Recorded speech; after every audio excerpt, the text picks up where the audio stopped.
They waited for her to fail, certain that she didn't belong here. A woman, a professor, and worse, an African-American professor daring to step into the world of elite mathematical minds. But when Linda Cartwright solved a problem that even the geniuses from MIT and Harvard struggled with, the entire auditorium fell into stunned silence, and for the first time, those who had mocked her were forced to question everything they had believed. Today's class was different. A heavy silence filled the room as Professor Linda Cartwright entered. She was not a young professor, nor a newcomer. Linda Cartwright had taught at many prestigious universities, had made outstanding mathematical contributions, and had been regarded as an intellectual giant in her field. But this was her first time standing at the lectern of this institution, a place where she wasn't expected. Since Cartwright entered, sharp eyes had been following her every move, not out of curiosity, not out of respect, but with skepticism, with disdain. The students in this class were not like students in other classes. They were not the ones trying to climb up from the lowest rung to find opportunities. They were born at the top. Most of them were the children of esteemed families, destined to become leaders, scientists, or academic geniuses. They grew up in the best schools, taught by the most elite professors, and more importantly, no one had ever challenged them. And now, a black woman stood before them as their advanced mathematics professor. Ridiculous. Front row, Richard Whittaker. The guy sat there with an air of smugness, reclining in his chair, arms crossed. His cold blue eyes locked onto Cartwright, but there was no respect in them. He was the top student in his class, the son of a famous professor on the board of the school, the one all the other professors favored because they knew, one day, he would rise to a position of power like his father. He smirked, his gaze dripping with mockery.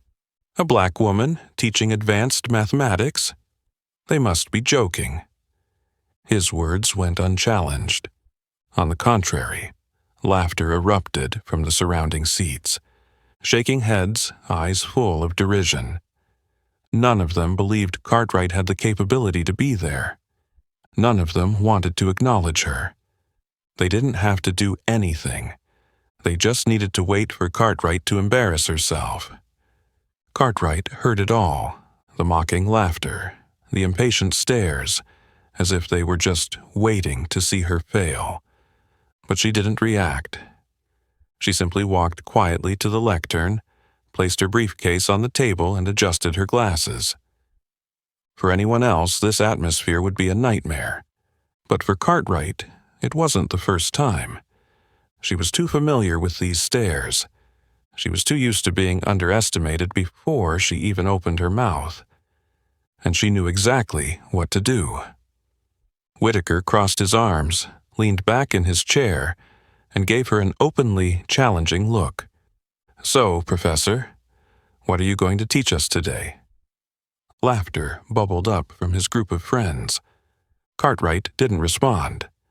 She simply picked up a piece of chalk, turned to the board, and wrote a series of complex equations, a system of high-level differential equations with overlapping Laplace transformations, the kind of problem that only the best could keep up with. The sharp strokes of the chalk sliced through the silence. When Cartwright set the chalk down, the lecture hall was once again silent. The once arrogant students looked up at the board, their expressions faltering. They hadn't expected this. They hadn't expected a black professor to be able to write out such a complex problem. But then Whittaker laughed. A cold, mocking laugh. "Interesting, but I have a question for you." He stood up, not to learn, not to absorb, but to attack. "Do you really understand what you just wrote?" Whispers filled the room. Cartwright's face didn't change, but in her eyes, there was a fire starting to burn. The game was on. The real battle had just begun. The lecture hall remained steeped in silence after Richard Whittaker's challenging question. No one moved, no one spoke. Yet there was a tension in the air, like a guitar string pulled taut, just waiting for the lightest touch to snap. The students sitting near Whitaker wore knowing smiles, as if they were eagerly anticipating a dramatic scene.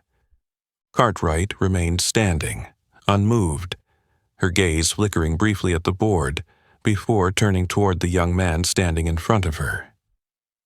He slowly walked up, each step ringing clearly in the silent space.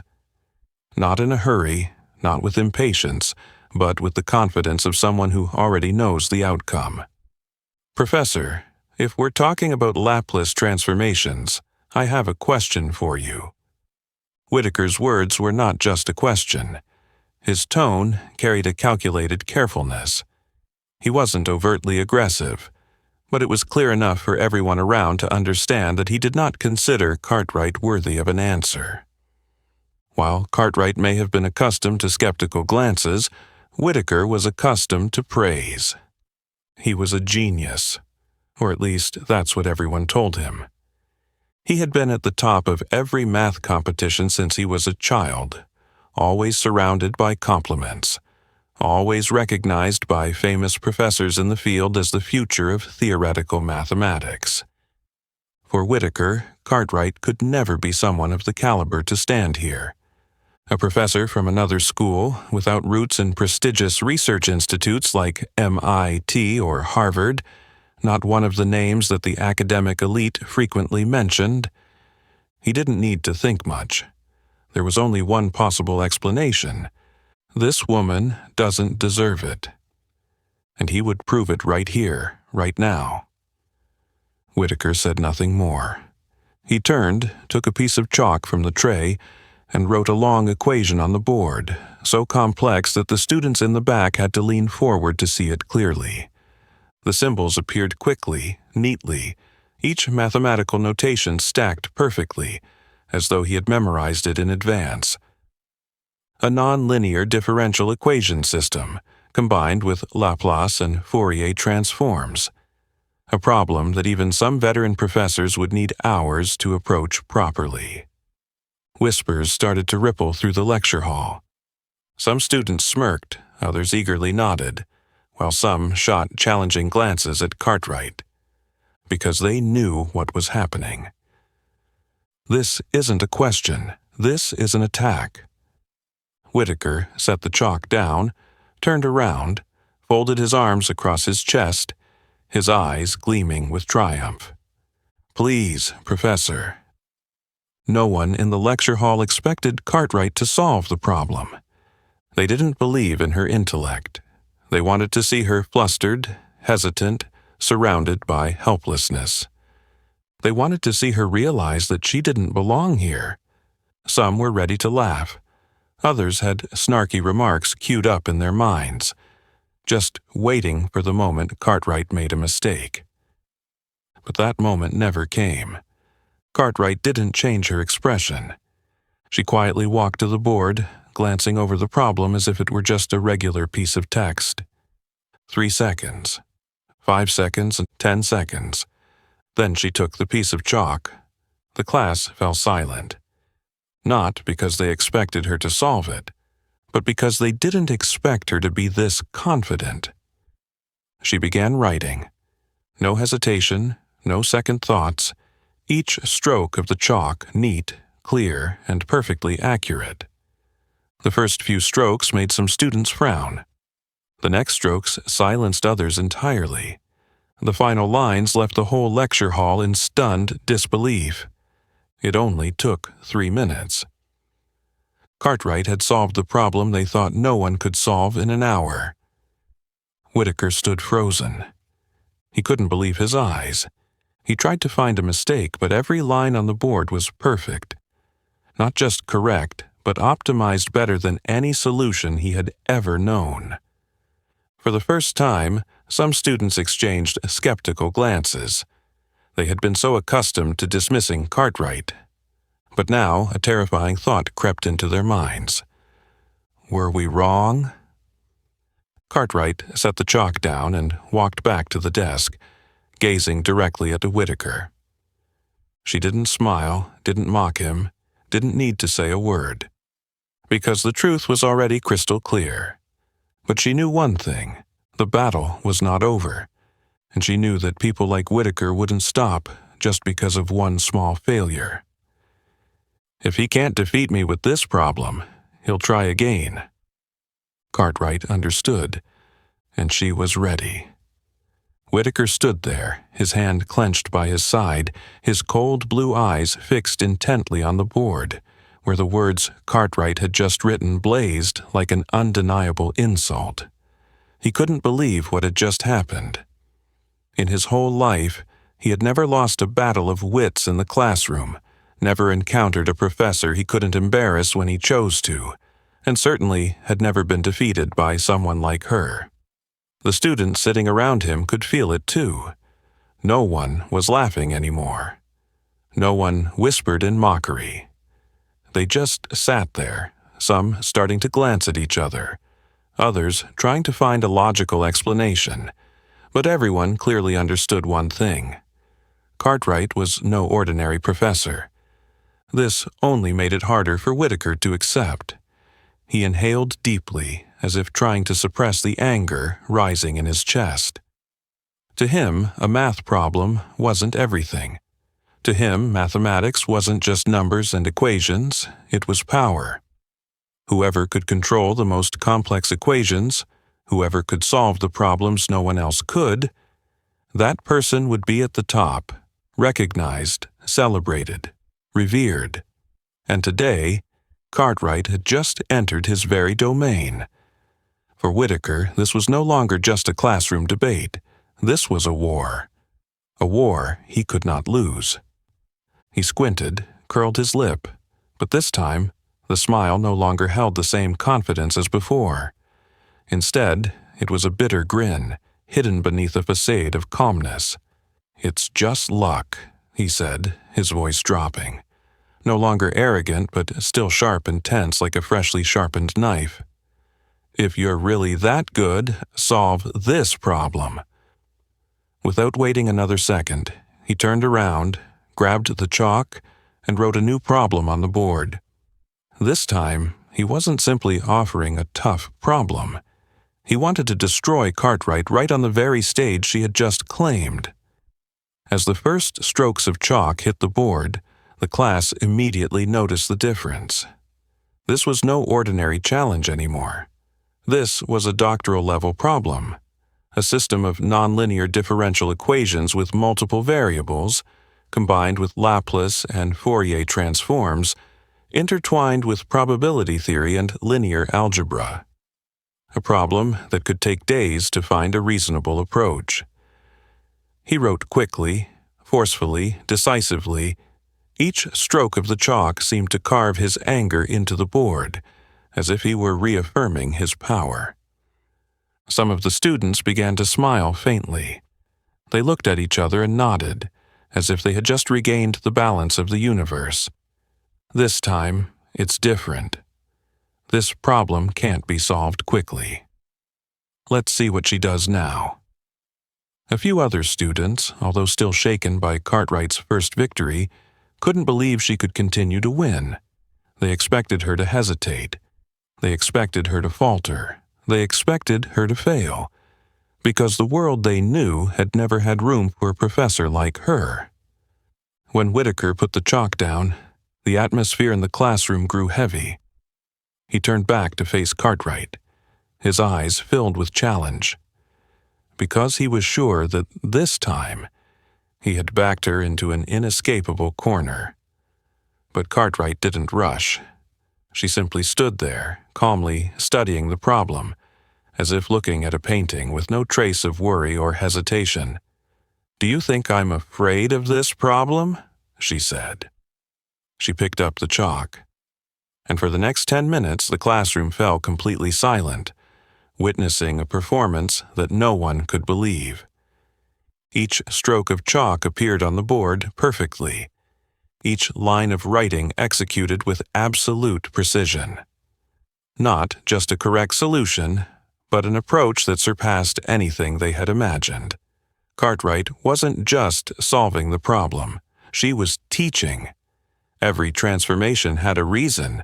Every step of the calculation was optimized. every mathematical symbol placed perfectly, with no unnecessary marks. When she finished writing the final line, the class remained still in silence. No one dared to speak.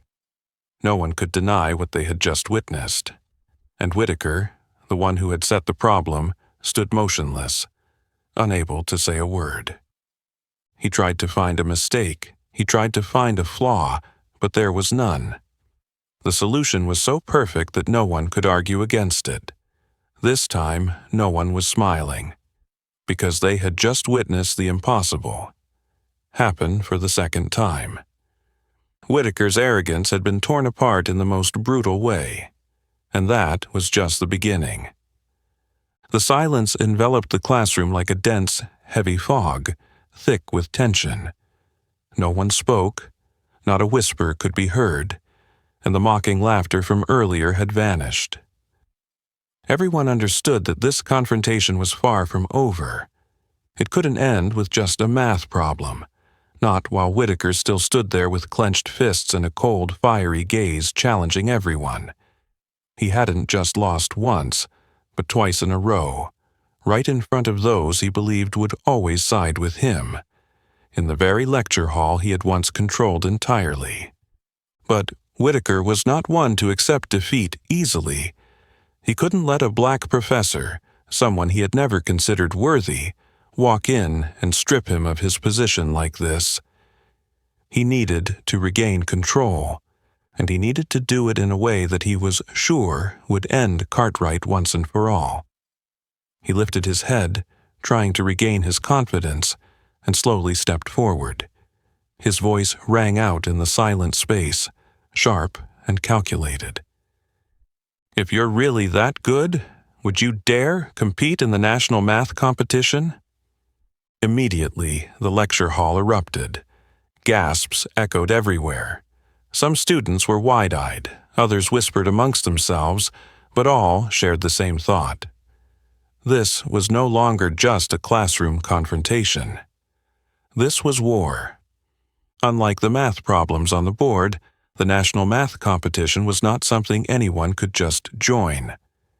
It was not just a test, but a battleground where the greatest minds from MIT, Harvard, Princeton, and Stanford competed, and only the best could survive until the end. More importantly, it was a place where one small mistake could ruin a reputation. Cartwright knew this was a trap. Whitaker thought that if he couldn't defeat her in the classroom, he would push her into a place he was certain she wouldn't survive. A battleground where the rules of the academic elite were strictly enforced, and no matter how talented a black professor like her was, she would never be accepted as a winner. Eyes filled with expectation turned toward Cartwright, waiting to see if she would take the bait. Some students were still stunned by what they had just witnessed, but they couldn't believe she could perform the same way on a higher-level field. Because this wasn't just a math problem anymore. This was a system that would fight against her. But Cartwright only smiled lightly. There was no hesitation, no confusion, no worry. She looked directly at Whitaker, her gaze calm yet deep, as if she had already seen through everything. "I'll participate."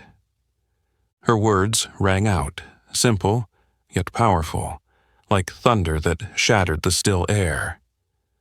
The lecture hall erupted. Some students couldn't believe what they had just heard. Others turned to whisper, confused and excited. Did she really accept?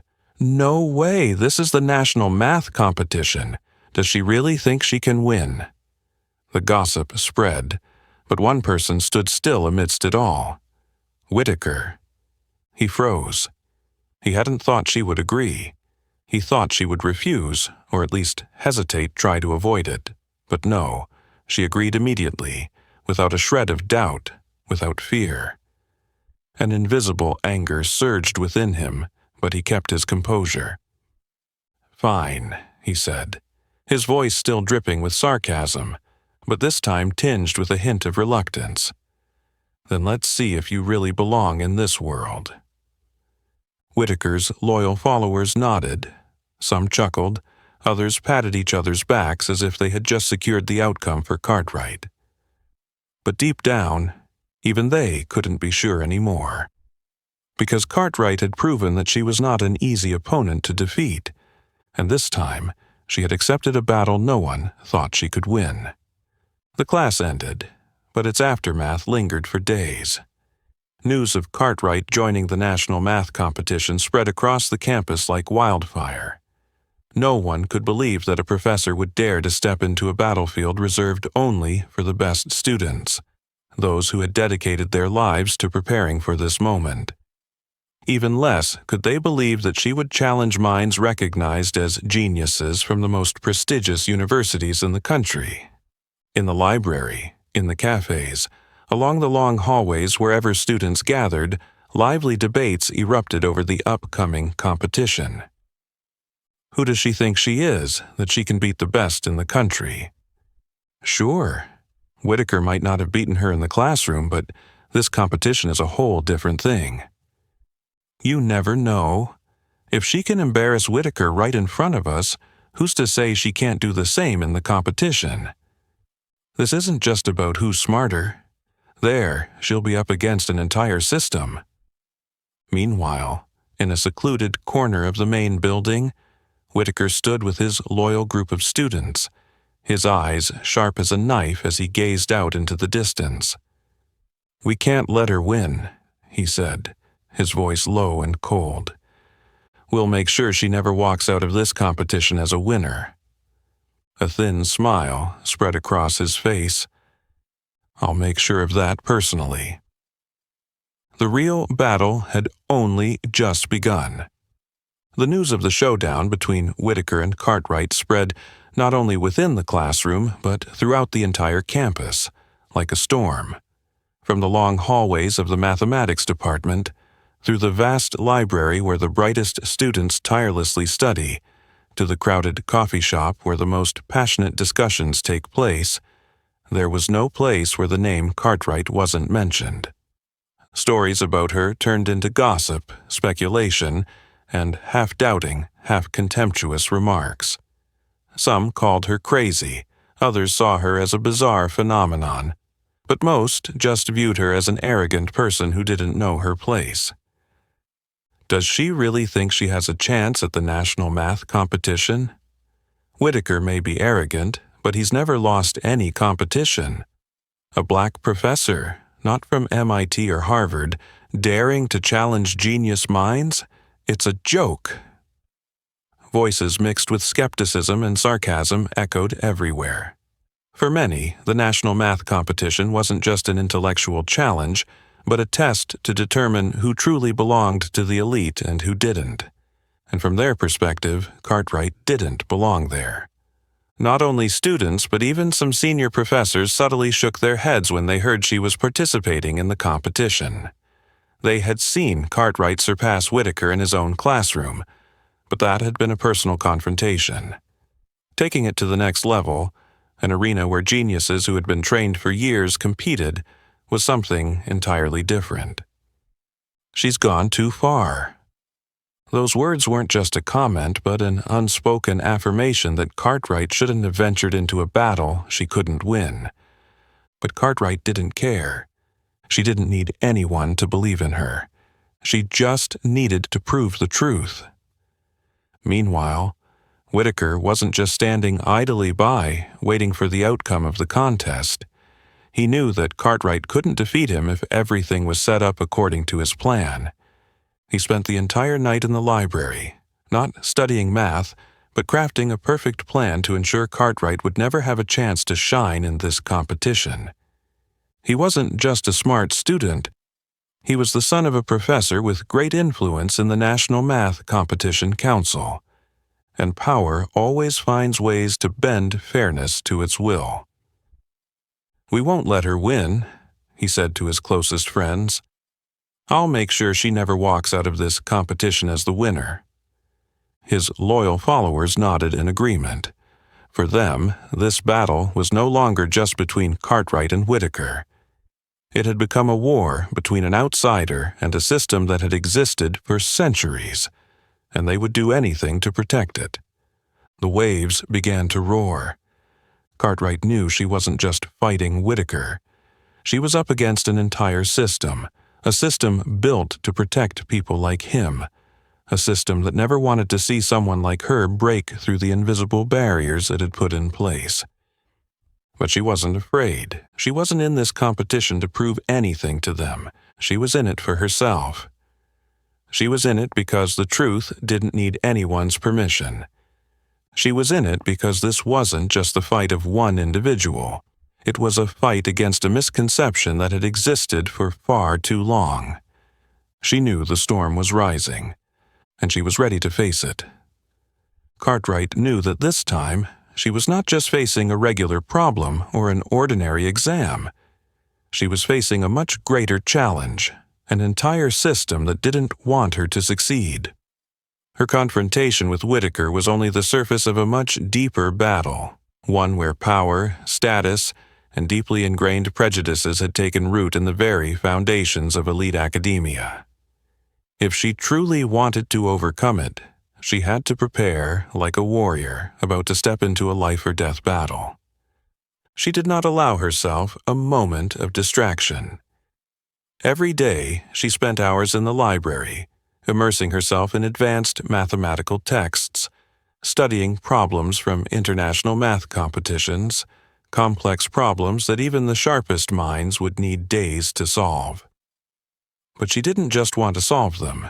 She wanted to understand them, to peel back each layer of logic within, to make them a part of her mind so that when she stepped into the exam, nothing could shake her resolve. She wasn't merely reviewing, she was honing her strategic thinking, studying creative approaches, techniques that only the most experienced could master. When other students had gone home after a long day, when the lights in the lecture halls had flickered off, Cartwright remained, under the dim yellow light of the library, silently writing equations, mathematical symbols on the paper before her. No one witnessed her persistence, but she didn't need anyone to. She would not allow herself to make mistakes. She would not give herself the chance to doubt herself, because she knew, out there were those doing everything to make her fail. Meanwhile, Whitaker was not just waiting for the competition. He knew that to ensure his victory, he could not rely solely on his own abilities. He didn't need to be better than Cartwright. He just needed to ensure she had no chance of winning. Whitaker was not just good at math. He came from a powerful family. His father was one of the most influential professors on the National Math Competition Board, and he knew well how people like him could manipulate the system to bend the rules in their favor. He didn't need to cheat, didn't need to do anything too obvious to draw attention. He just needed to create invisible barriers that Cartwright would be unable to overcome. He and his team secretly began gathering information on Cartwright, from her academic history to the research papers she had published. But when they couldn't find anything to discredit her professionally, he decided to go further. He started contacting some of the examiners on the competition board, people who could apply pressure on Cartwright during the exam without anyone noticing. "We don't need to play dirty," he said with a sly smile as he spoke to one of the professors on the board. "We just need to make her understand that this competition isn't meant for her." Some examiners might not be swayed, but Whitaker didn't need all of them. He just needed one or two to agree to set problems that were far beyond the normal difficulty, or create rules that would disadvantage Cartwright, or simply apply enough mental pressure to make her slip up. A small change in the regulations, a slight reduction in the time limit, or more stringent supervision, legitimate, but enough to throw her off balance. He knew Cartwright could be brilliant, but she wasn't a machine. He knew she had weaknesses, and he would find them. Cartwright didn't know the schemes being plotted behind her back, but she could feel the pressure growing stronger. The students who had once followed her clash with Whitaker now avoided bringing it up in her presence, as if they didn't want to get involved in a fight they believed she would lose. Some looked at her with curiosity, while others openly showed contempt. Does she really think she can beat Whitaker? She'll probably withdraw before the exam even starts. This competition isn't for people like her. She heard it all, but as always, she didn't react. She simply continued with her work, because she knew that the real challenge was not just in the problems. It was in whether she could maintain her belief in herself in a world that didn't want to accept her. She knew the storm was coming, and she was ready to face it. As the exam day approached, the atmosphere at the school grew increasingly tense. Whitaker remained utterly confident, while Cartwright continued working with unshakable patience. No one knew what would happen during the exam, but one thing was certain. This wasn't just a battle about mathematics. This was a battle about psychology, about power, and about recognition. And when this battle began, only one person would stand tall at the end. The day of the exam has arrived. MIT, Harvard, Princeton, Stanford, all the most prestigious universities have representatives here, the finest mathematical minds in the country.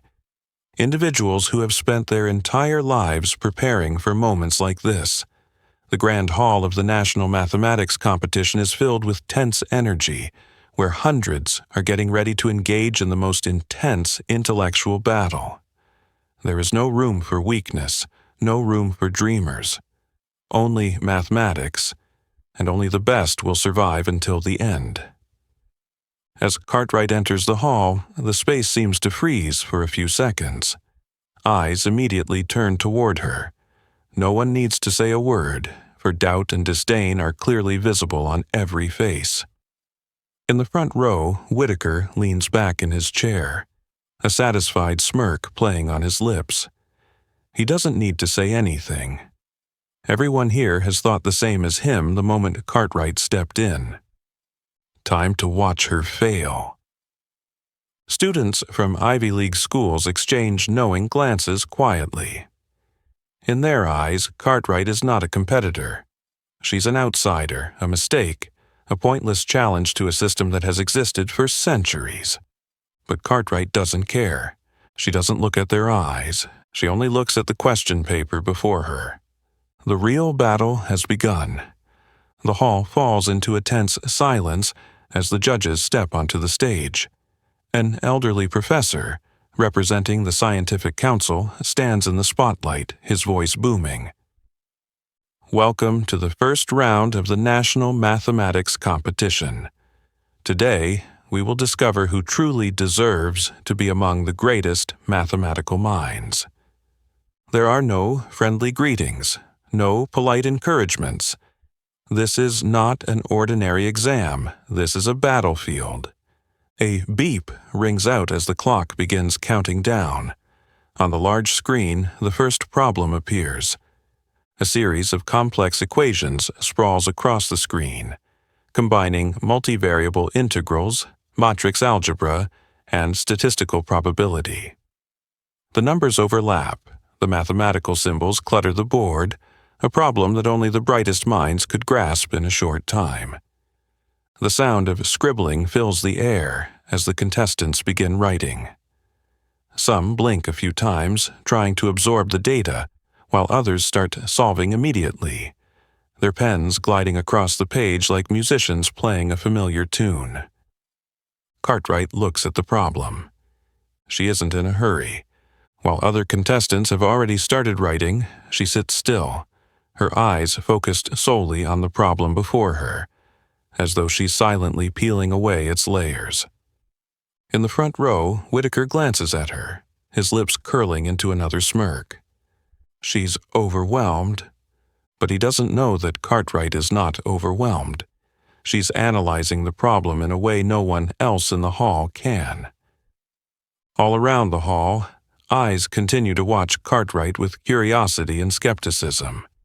Some of the students have heard of her before, about her clash with Whitaker in university lectures, but they still can't believe she's actually daring to step in here. A professor is participating in this exam? Strange. Who does she think she is, competing with the best students in the country? She's probably just showing off. None of them really believe Cartwright can win. Some even hope she makes a mistake, as it would confirm that the world still operates according to its proper order. The outsiders can never surpass the invisible barriers already set in place. 3 minutes pass. 5 minutes. Cartwright still hasn't written a word, but in her mind, everything is already clear. This problem is not as hard as it seems. It's designed to disrupt thinking, to make people waste time following the wrong paths before realizing the hidden simplicity beneath. She picks up her pen. The first lines appear on the page.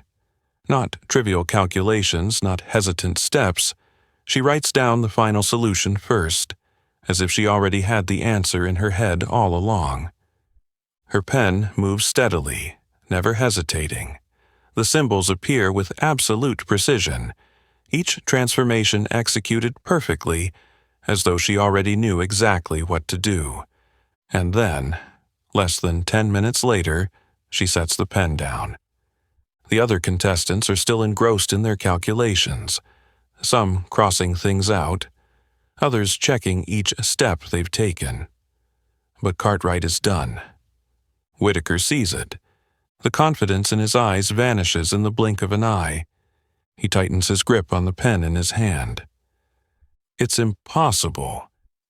But it's the truth. Cartwright not only finished the problem first, but she also did so with a calmness that is almost frightening. And that can only mean one thing. She knows she's right. The atmosphere in the hall becomes more tense than ever. Some contestants begin to realize what's happening.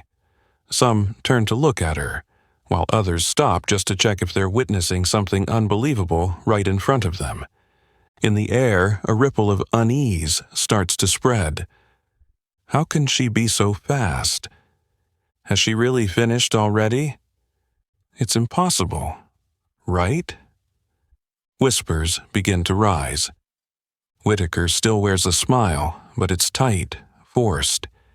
He can't believe this is happening.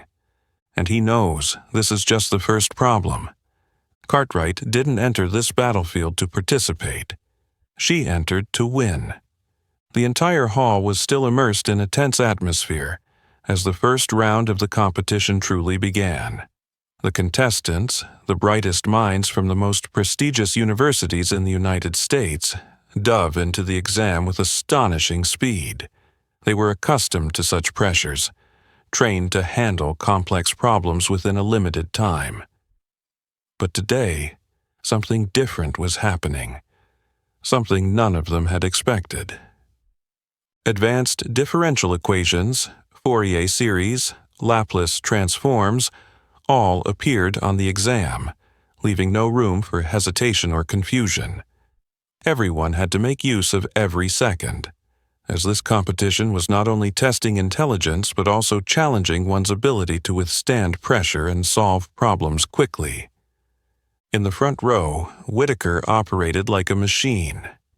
His hand moved swiftly across the paper, each line of calculation appearing accurately, without a moment's hesitation. Every equation was formed in his mind as if he had seen the solution before he even picked up his pen. He didn't just want to pass the exam. He wanted to crush anyone who dared to challenge him, especially Cartwright. But there was one thing Whitaker couldn't anticipate. Cartwright was no slouch. She didn't dive into the exam at the frantic pace like the others. Instead, Cartwright skimmed through all the questions, scanning each problem as though she were observing a battle from above, analyzing the entire picture before making her move. When she started writing, what appeared on the paper was not just a correct answer, but an optimal solution. She skipped the unnecessary steps, eliminated redundant calculations, and simplified each part with such precision that it was almost unbelievable. The lines on her paper not only showed her understanding of mathematics, but also a rare finesse, a sharp strategic thinking that not everyone possessed. Within just the first 15 minutes, Cartwright had taken the lead. Those sitting near her began to glance over, some contestants who had been confident in their abilities, casually peeking at her paper as though they needed to confirm they weren't imagining things. What is she doing? No way. How could she be that fast?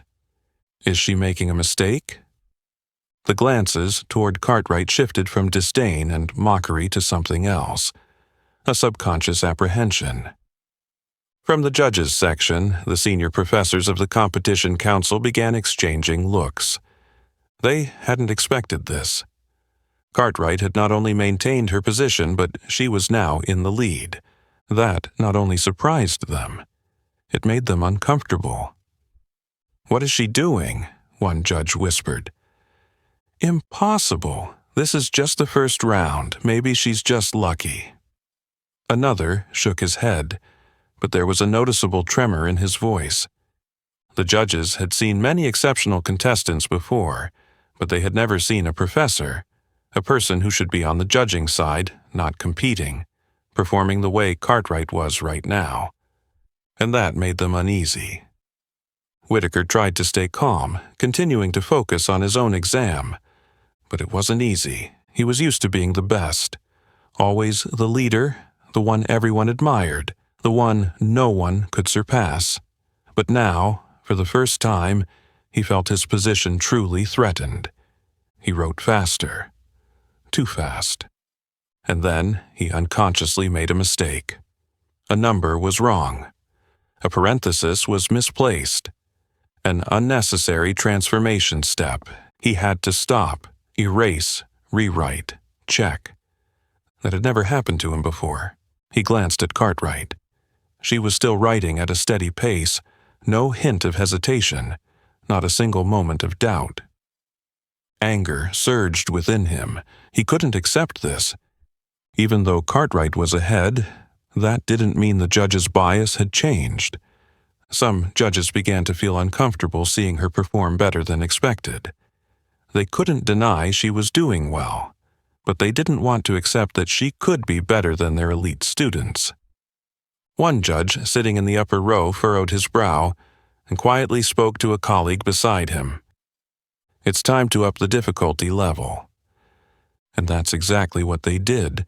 The first round wasn't over yet, but the next problems would be unlike any before. They were going to take things to the next level, a level they believed would be enough to break Cartwright. Cartwright felt the change in the atmosphere. She knew she was going against an entire system and they wouldn't let her win easily. But she wasn't afraid. She had come too far to turn back. If they wanted to push her to the limit, she would show them that she had no limit.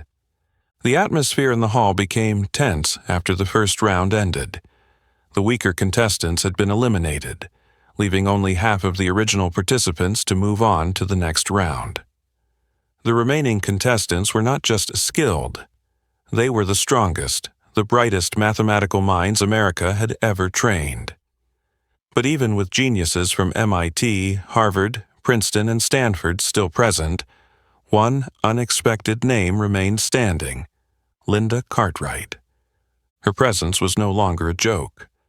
Earlier, they had thought she would be eliminated in the first round, that she was just a curious professor trying to compete with a group of brilliant students, but ultimately unable to keep up with their pace.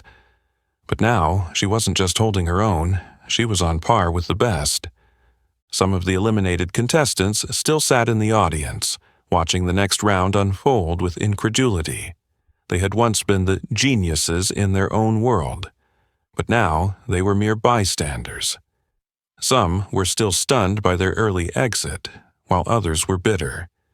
But perhaps the strangest feeling came from seeing someone they had once underestimated now sitting at the same table as Whitaker, still fighting. Whitaker could not accept this. He had won many competitions in his life. He was used to always being the best in any exam room he entered. But today, he felt something for the first time: threat. Not because the problem was too hard, not because of the pressure, but because next to him, Cartwright was still sitting there, matching his speed. He clenched his jaw, trying to control his breath to maintain his composure. But it wasn't easy.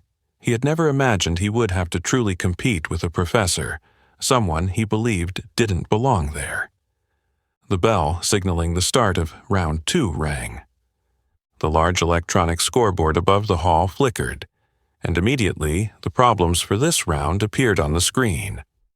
If the first round had been difficult, round 2 was an entirely different level. No longer were their problems solvable with standard formulas. The problems now were real challenges, combining applied mathematics, advanced calculus, abstract algebra, and mathematical concepts not even taught in any college program. The remaining contestants froze for a moment. Even Whitaker had to take a few seconds to grasp the problem. But Cartwright had no reaction. She just looked at the problem, as if she had seen it before, as if she were not surprised. Then she picked up her pen and began to write. This time, Whitaker could no longer ignore her. After the first 10 minutes of round 2, the harsh filtering began. Some contestants started sweating, not because the problem was too hard, but because they realized they were wasting too much time just trying to understand the structure of the problem before even finding a solution. Some began to fidget, glancing around to check the progress of others. They were used to being the smartest in the room, but now they weren't so sure. Cartwright wasted no time. Every line that appeared on her paper was sharp and precise. No unnecessary calculations. The way she approached the problem was unlike anyone else in the hall. Other contestants were getting caught up in lengthy transformations, trying to figure out the optimal approach, but Cartwright had seen the shortest path the moment she read the problem, and that made those around her feel uneasy. A student from MIT, a contestant once considered a strong contender for first place, had to stop writing, leaning back in his seat, his eyes wide in disbelief as he stared at Cartwright. Another student from Princeton started writing faster, but his handwriting became disorganized, as if he were trying to catch up with her speed but couldn't. Those who had once believed they were the strongest now began to wonder if they really were. Whitaker was still writing. He had a clear strategy from the start. He knew this round wasn't just about mathematics, it was also a test of speed and endurance.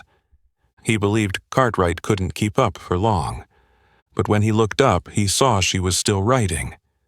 No sign of fatigue, no sign of panic, no sign of someone about to collapse.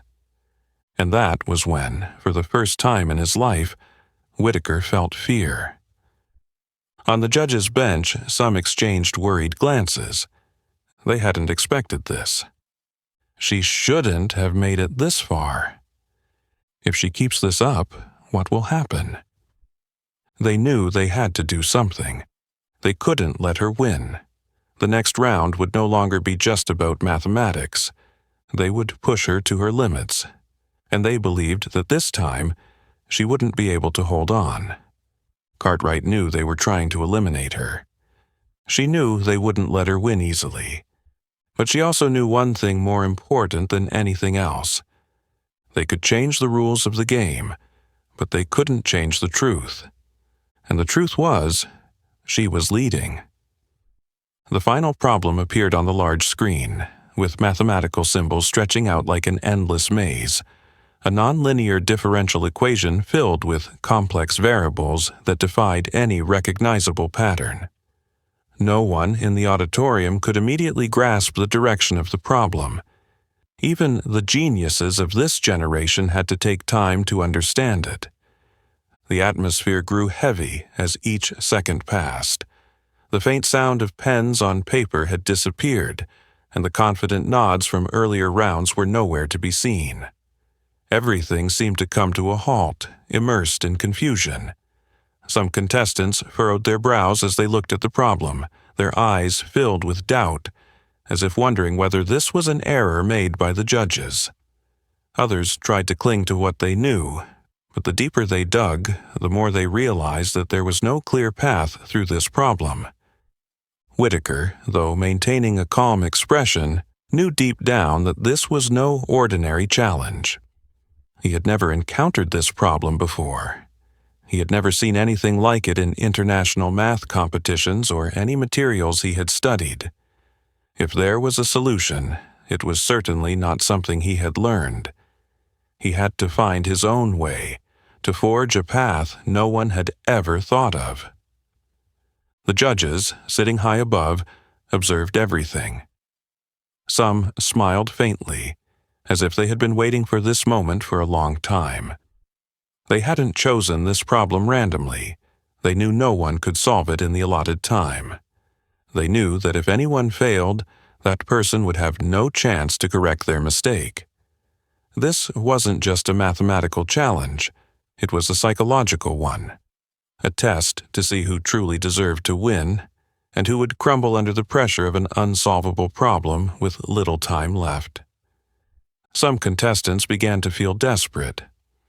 Some set their pens down. Others shook their heads. No one wanted to be the first to give up, but they couldn't pretend they could keep going. A sense of helplessness began to spread through the auditorium like an undercurrent that no one could stop. But amid this suffocating atmosphere, Cartwright sat silently, observing the problem as if it were not an insurmountable obstacle. She didn't seem stunned, didn't frown, and showed no signs of panic.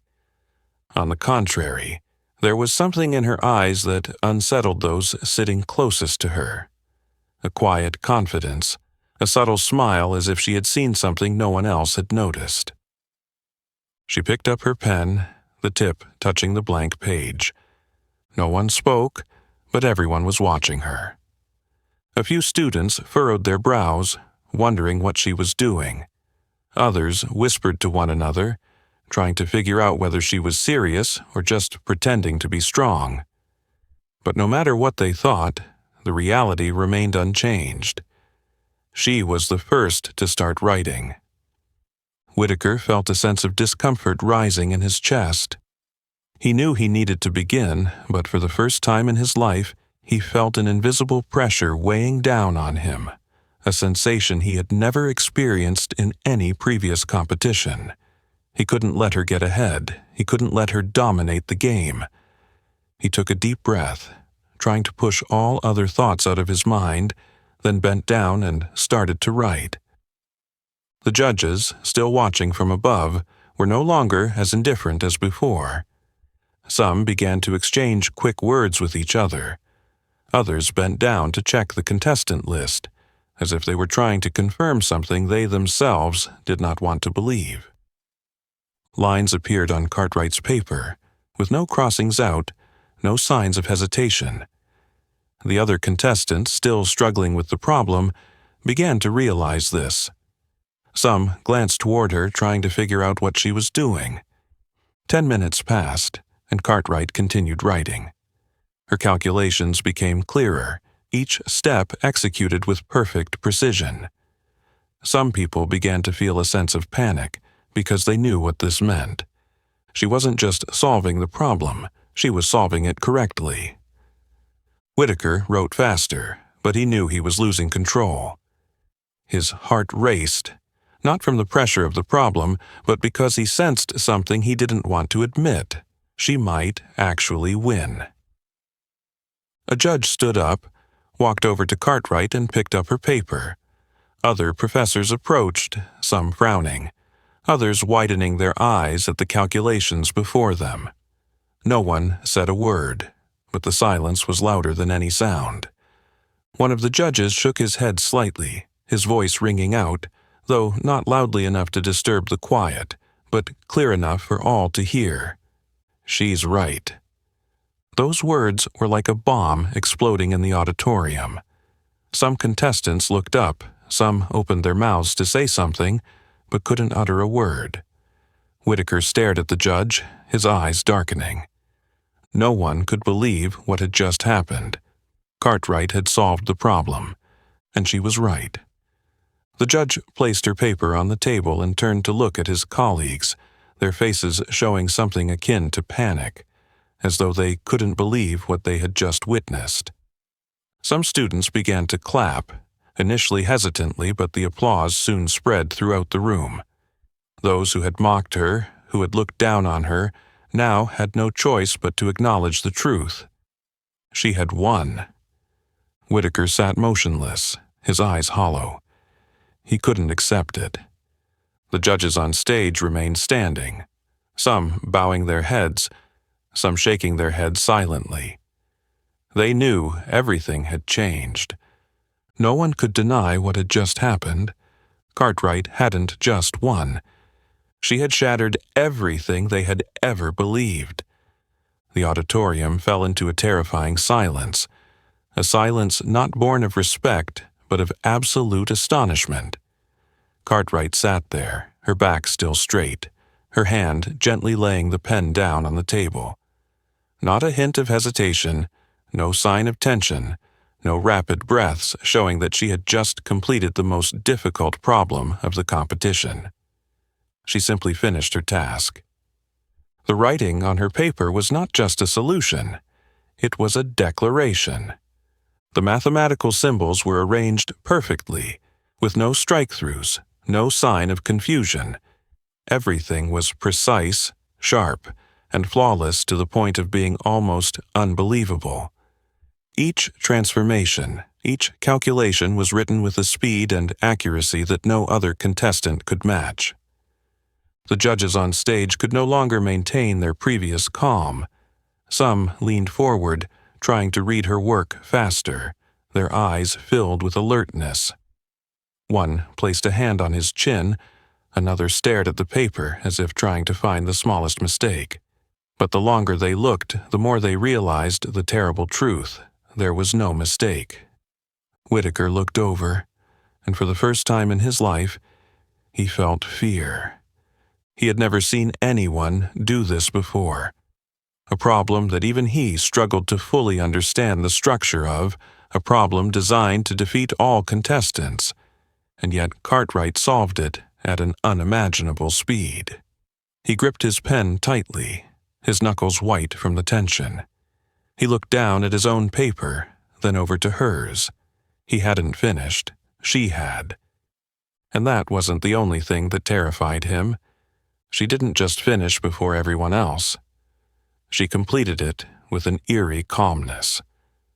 He tried to reassure himself. Maybe she did it quickly, but speed wasn't always the most important thing. If she made even a tiny mistake, just one error in the process of transforming the equation, everything would fall apart. He had to believe that. He needed to believe that no one could truly do this. But then, he heard the voice from the panel of judges. She's right. The words hit him like a hammer to the mind. The auditorium buzzed with whispers. Some contestants turned to look at each other, the skepticism in their eyes slowly turning to astonishment. They couldn't believe that the problem could actually be solved in such a short time. Another judge stepped down, taking Cartwright's paper and quickly scanning each calculation. He blinked several times, then turned to his colleagues, his voice unable to hide his surprise. Not only correct, but the most concise solution. Those words extinguished all doubt. No one could argue anymore. Cartwright hadn't just solved the problem, she had done it in a way that no one else could match. Some students looked down at their own papers, knowing they no longer stood a chance against her. Others quietly put their pens down, no need to wait for the results, because they knew the battle was over. Whitaker still couldn't believe what had just happened. He wanted to find a flaw, some detail to refute her victory, but deep down, he knew there was nothing to refute, because Cartwright had won, and no one could change that. The judges on stage seemed to sense that something was shifting. They knew this result wasn't just a victory for one person. It was a challenge to the entire system they had long defended. Cartwright remained seated, not proud, not showing any smugness. She simply observed her surroundings, as if waiting for a reaction from those who had once looked down on her. Some professors in the judging panel appeared uncomfortable. One shook his head slightly. Another bit his lip, as though trying to accept a truth they never thought would happen. Whitaker said nothing. He couldn't. Because in this moment he had lost everything. Cartwright hadn't just defeated him in a competition. She had shattered every belief he once held. He had spent his entire life believing that people like her could never match him. He had believed that the world had a certain order, a system in which he was the ruler. But now, that system had collapsed. No one in the auditorium could deny this any longer. Linda Cartwright, the woman they had once dismissed, the one they thought had no place in this competition, had emerged as the true genius. And whether they liked it or not, they would have to remember her name forever. The silence stretched out like a deep cut into the atmosphere, tense to the point that no one dared to breathe too loudly. The judge held Cartwright's paper in his hand, his gaze fixed on each line of calculations, reading once, then reading again, as if he couldn't believe what he was seeing. The entire hall froze in time. No one dared to move. No one dared to speak. On the faces of the remaining contestants, from the brightest students of MIT, Harvard, Princeton, Stanford to Whitaker, everyone wore the same expression: shock, disbelief, and a quiet fear. Then, the moment no one expected happened. The judge looked up, eyes wide, his voice rang out, sharp as a knife, cutting through the last remaining illusion. "We have a winner." No one moved. Not a sound was heard. The heavy moments passed like centuries, and then, finally, the name of the winner rang out, clear and undeniable. Linda Cartwright. The sound spread like a wave, crashing into every corner of the hall, shattering all doubt, erasing all the prejudices that had long existed within the walls of this educational system. At first, no one reacted. Some students stared wide-eyed, some had their mouths open, and some looked at each other as if waiting for someone to say it was all just a joke. But then, as the truth sank in, different reactions began to show.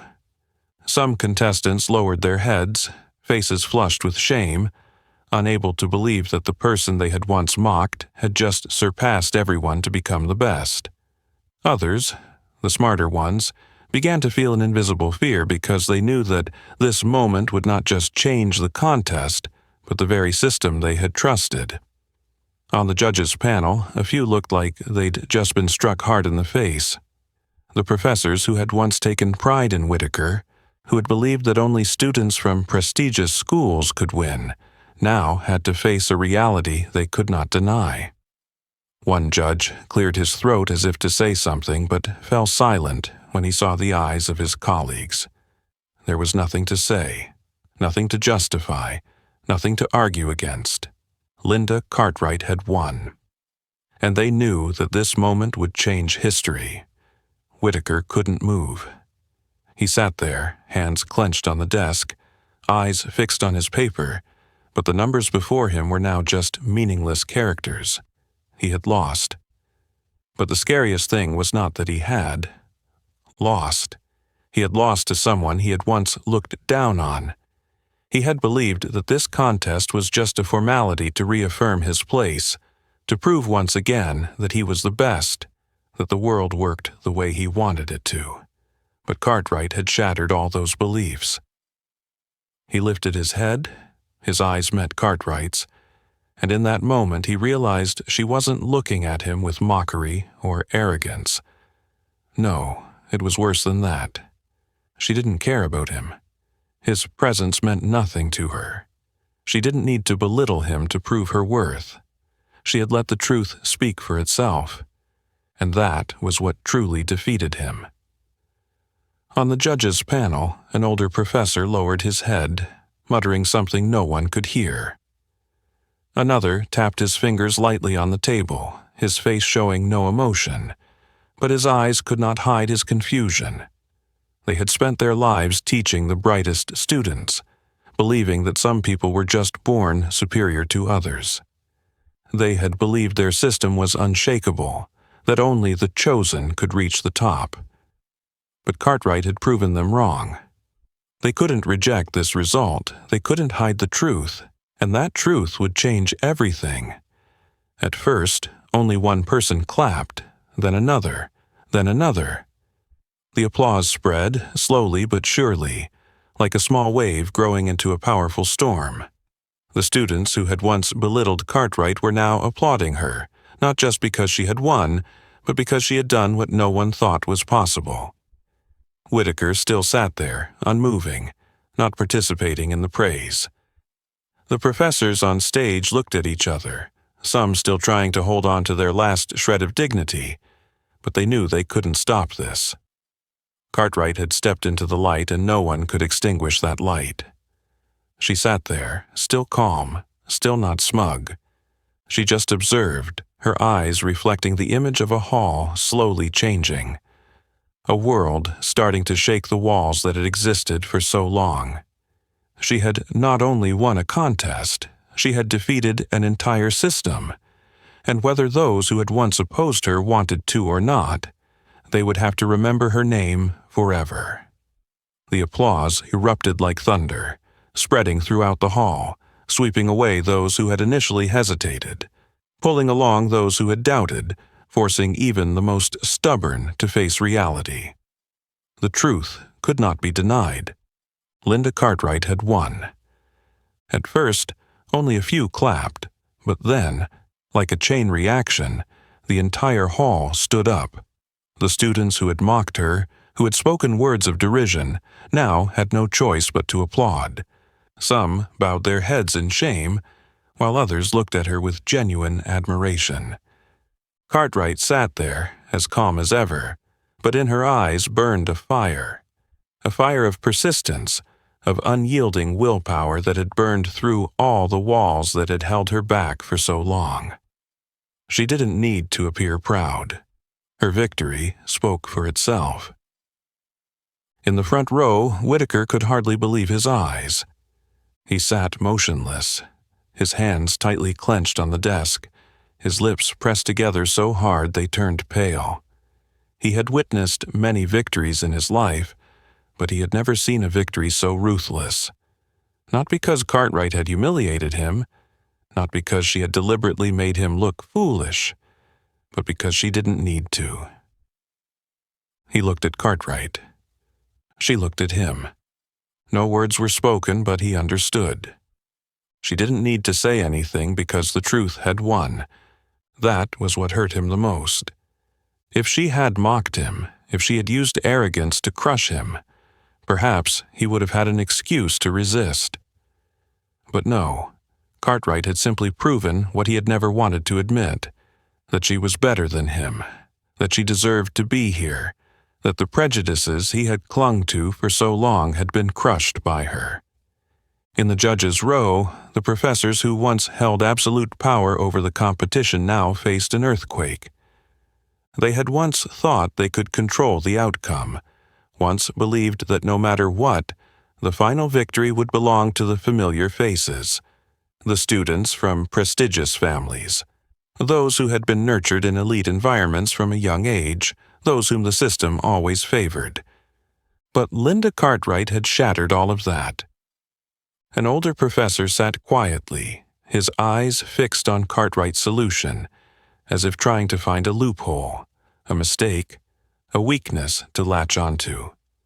But he found nothing. Another judge, who had been so self-satisfied earlier, now could only bite his lip, knowing that there was no way to dismiss this victory.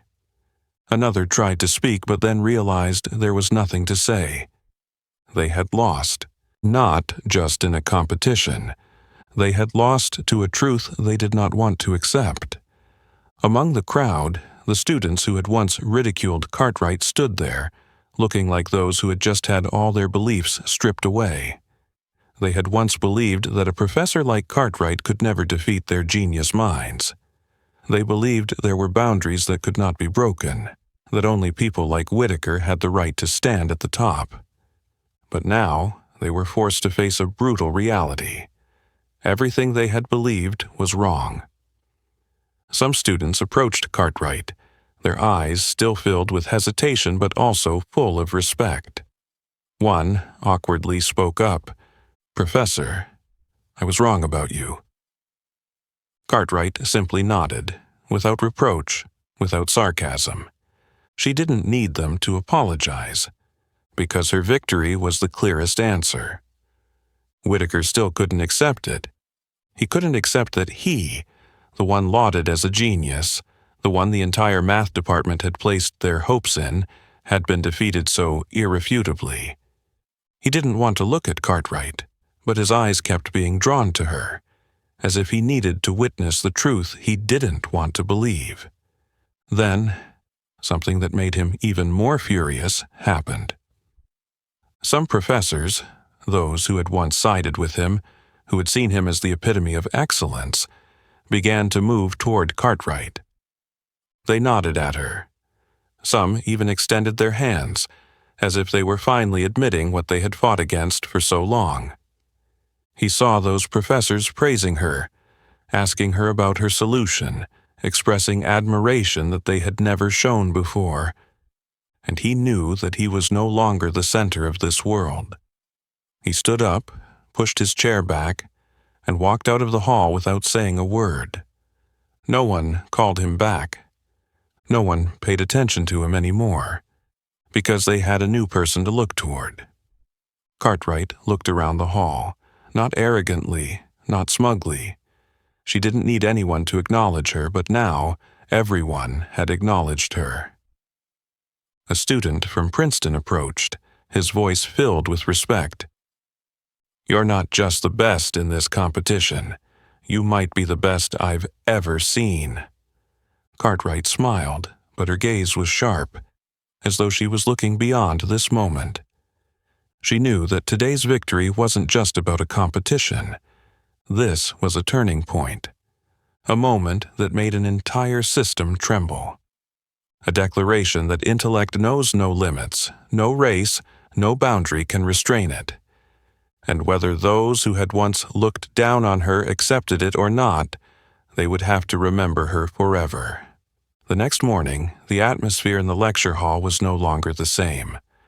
The whispers of mockery had faded, the skeptical glances disappeared, and the arrogant challenge from the front row was gone. The students who had once looked down on Cartwright now sat quietly, their eyes focused on the podium with a respect they never thought they would offer to this woman. Cartwright entered the classroom as though nothing had happened. She had not changed, but the world around her had. There were no more sneering smiles, no more haughty challenges. Instead, the students now sat upright, ready to listen, because they knew that this woman deserved their attention. Cartwright did not look at them with a sense of victory, nor was there any arrogance in her demeanor. As she stood before the board, there was only one thing she wanted to do: teach. She took a piece of chalk and slowly wrote a new problem on the board. Not to prove anything, not to defeat anyone, simply to teach. And this time, no one doubted her. Whitaker was not present in the class that morning. No one knew where he was, but no one asked about him anymore. He had once been the one who could not be challenged, the one everyone believed would always be the best. But when Cartwright stepped onto the podium of triumph, his world had collapsed. He had once believed that the prejudices he was raised with were true, that people like him were born to lead, while people like Cartwright would never have a place in such prestigious spaces. But she had proved him wrong, and he couldn't accept that. Cartwright not only changed the perspective of the students, but she also shook the judges in the front row. The professors who had once looked at her with disdain now had to face a painful truth. They were wrong. Wrong to think that excellence only belonged to a certain group of people. Wrong to believe that a system full of prejudice could forever obscure the truth. They might not say it aloud, but they knew they could no longer ignore talents like Cartwright.